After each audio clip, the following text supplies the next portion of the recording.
Hi everyone, it's Carol from CrinkledPath Journals, and I'm back for a Sunday Snappy Snippets. This is an open collab, and you can make a video for Sunday Snappy Snippets and join the collab just by letting me know you want to. The only requirement is that you give us a tip in 10 minutes or less and post it sometime around Sunday. Doesn't have to be on the day.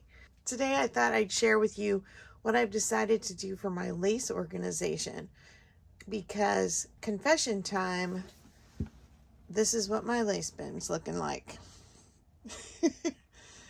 It's chock full. There's bags and envelopes and Ziplocs and rolls and streamers and Tide bundles and a whole lot of stuff in there, and it needs to get organized because I can't find what I need when I need it. And I can't see the details on the lace, which is what I really want. I have this that I keep my little scraps in, and this is working for me great when I just need to grab a little tiny snippet, or if I only have a few to several inches left of something. Like, here's this guy right here. Oh, that one's actually longer than I thought. See? That probably needs to go on something. Okay, this is my favorite one I always use. It's kind of short, not really worth wrapping around something at this point. So this works for that, for quick grabs, and because it is clear, I can see all the way to the bottom, and it's got a nice wide mouth, so I can get my hand all the way down there. So I went on a deep dive through YouTube, and oh my goodness, you all put out videos about storing your lace, and you have a lot of ideas, and you have lots of different storage containers and ways to store it on giant cards and hanging it from small loops along a wall, and that I think is the most gorgeous thing ever. I wish I had the wall space for that, honestly. But what I finally landed on was a video from 4 years ago, and her YouTube channel is Giddy Girl, and I will link her channel and the video below. She's still making videos recently, and I just thought this was the idea that's going to work for me. And what she did is she took her ordinary playing cards, and she took her envelope punch from We Are Memory Keepers, and I don't actually own one of these, but the nice thing about having crafty adult daughters is that if I don't have it, they probably do. So I borrowed this from my daughter. You can do this anywhere from a 1/4 inch in, or I actually, for the wider lace, the widest lace I put on this was this one. And so I clipped the notches as far out as I could. And I'm going to use my flash cards that I don't use as often in journals because they're very colorful. I tend to prefer the very plain ones for journals. I'm going to use these for these wider laces that are almost as wide as these cards. So I'll show you what she did, and then I'll give you the little tip because I went one step further. All right, so I put it right at the one marking.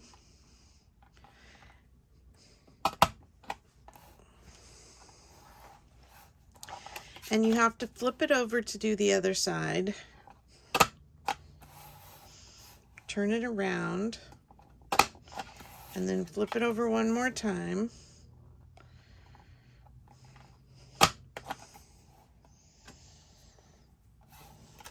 And then you're going to cut between those two round points,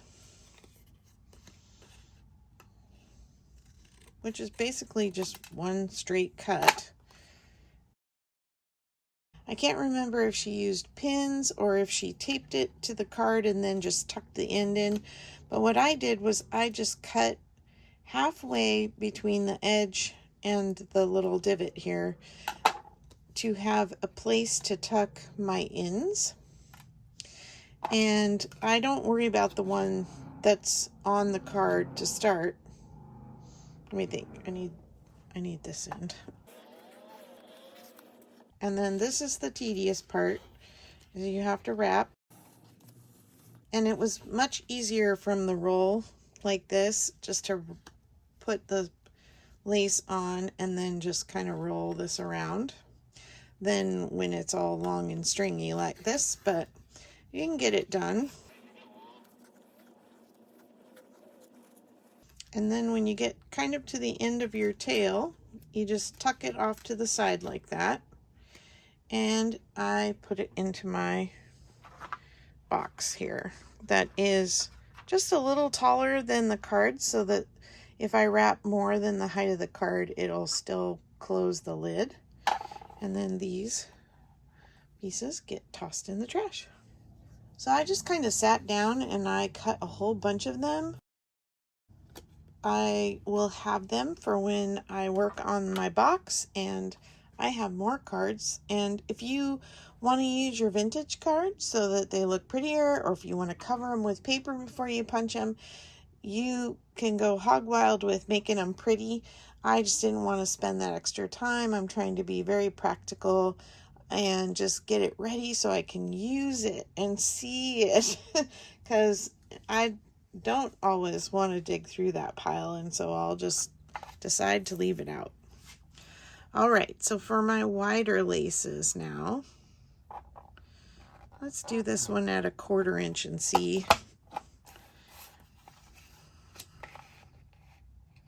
And I'm talking about this measurement here, how far your card is sliding out from the punch.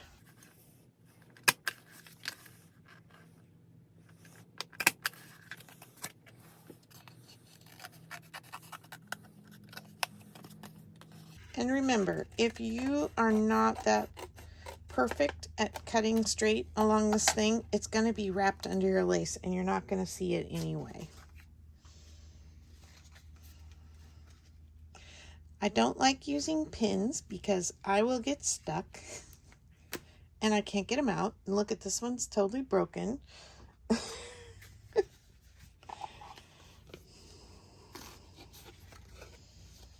Oh, let me, I'm going to do this side up because these cards have this funny indented side. Okay, so I'm going to go halfway again between the edge and where it meets here, the dip. I checked to see if the lace has a right side or a wrong side. This one doesn't look like it does. And then I do try to put the straight edge towards that notch.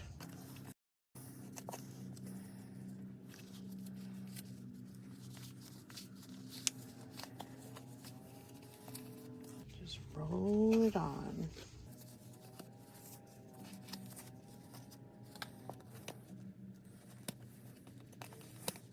I even found that if I, was too far away from the notch and didn't want a big piece flopping, I could kind of roll it around the card like this, just by nudging it until I had that little tail up at the top.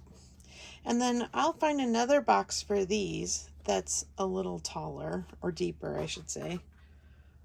So that's my Sunday Snappy Snippet. I hope you find this helpful, and I hope you'll jump in with a Sunday Snappy Snippet of your own. See you next time. Bye-bye.